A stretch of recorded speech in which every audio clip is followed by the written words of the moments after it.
जी जनाब, तो real DDS के साथ मैं हूँ तारिक मसूद अलियानी और इस वक्त हम लोग मौजूद हैं पाकिस्तान टैनर्स एसोसिएशन में। यहाँ पे हम लोगों ने काफ़ी लोगों से मुलाकातें की और ख़ासकर हम लोगों ने उस अहमियत को जाना कि जो ईद के बाद का जो टॉपिक डिस्कस होता है, कुर्बानी के बाद जो है वो बात होती है खाल की, तो खाल के हवाले से हम लोग मज़ीद जानेंगे। तो सबसे पहले आप मुझे अपना नाम बताइएगा। अस्सलाम वालेकुम, मेरा नाम मोहम्मद फैसल है और हमारी कंपनी का नाम है रशीद अहमद एंड सन्स।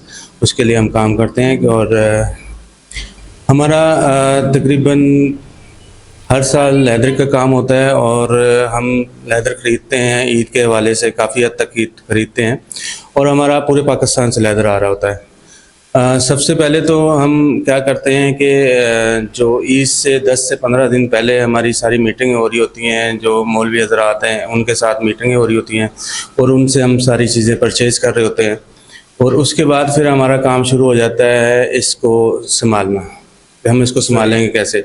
उसके लिए फिर हम वेयर हाउस वगैरह सारी चीज़ें लेते हैं, उसको फिर हम वेयर हाउस में लेके जाते हैं। अच्छा, आप जो है मतलब ये तो चलेंगे, ओवरव्यू आपने बता दिया हमें। जो आपकी अपनी फैक्ट्री है वहाँ पे अब तक मतलब आपके पास अब तक कितनी खालें आ चुकी हैं जिन्हें आप प्रोसेस करना आपने शुरू कर दिया एक्सपोर्ट के लिए? जी, मेरे पास इस टाइम कोई बकरी की खालें जो हैं वो 17 लाख के करीब आ चुकी हैं फैक्ट्रियों में, जो हमारी फैक्ट्री में पहुंच चुकी हैं 17 लाख के करीब पहुंच चुकी हैं। और काऊ की खालें तकरीबन 2,22,000 के करीब हमारे पास ये तादाद आ चुकी है जो हमारी फैक्ट्री में आ गई है। और इसके अलावा हमारे पूरे पाकिस्तान से माल आ रहे हैं, लोड हो रहे हैं और वो आते जाएंगे। कुछ हमारी फैक्ट्रियाँ पंजाब में हैं, पंजाब में हम लेदर को बनाते हैं। कुछ हमारा यहाँ कराची में ट्रेंडी है, यहाँ बनाते हैं हम लोग लेदर ना।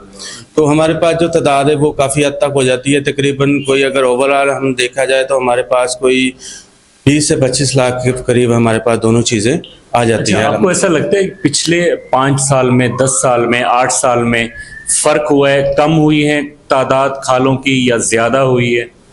मुझे नहीं लगता कि कम हुई है। उसकी वजह यह है कि हमारे पास हर साल फिगर आता है और हर साल 2-4% बढ़ा होता है। कोई ऐसा साल नहीं हुआ कि किसी साल में जैसे इस साल 70 लाख, पिछले साल 70 लाख के करीब थी तो इस साल 65 हो जाए, ऐसा नहीं होता।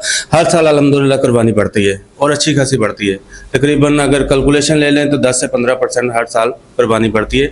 जैसे अभी इस साल का लगा ले तो मेरे पास जो रात तक फिगर आ रहे थे जब मैं सुबह उठा हूँ तो तकरीबन 7% के करीब हमारे पास ऊपर आ गए थे। हाँ, सही। अच्छा, अब आखिर में मुझे एक बात बता दें कि हमारे जो जानवर पाल, जो मवेशी पाल हजरात हैं, वो किस तरह से अपने जानवर का ख्याल रखें कि आप तक खाल एक सेहतमंद खाल पहुँचे?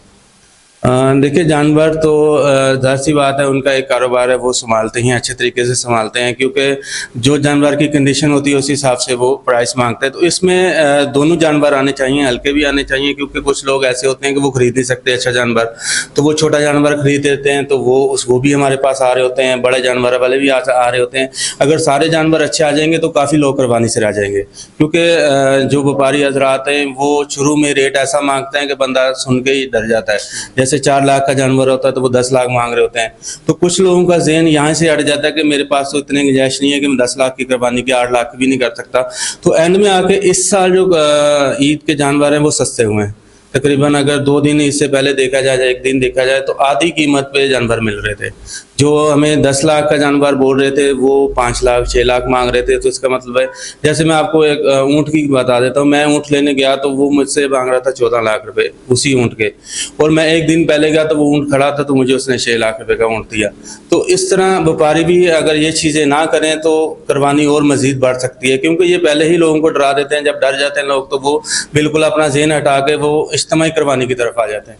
अच्छा, आप ये बताइएगा कि आप यहाँ पाकिस्तान में कोई प्रोडक्ट्स बनाते हैं या स्किन ही एक्सपोर्ट करते हैं? जी, हमारा मेन काम है लेदर ग्लव्स का। सेफ्टी के हवाले से हमारा अल्हम्दुलिल्लाह यहाँ पर काफ़ी सारा काम है। यहाँ हमारी 12 फैक्ट्री हैं जो लेदर ग्लव्स बनाती हैं और हम टोटल जो है ना लेदर ग्लव्स बना के एक्सपोर्ट करते हैं अल्हम्दुलिल्लाह। बहुत शुक्रिया आपका, बहुत अच्छा लगा आपसे मिलकर।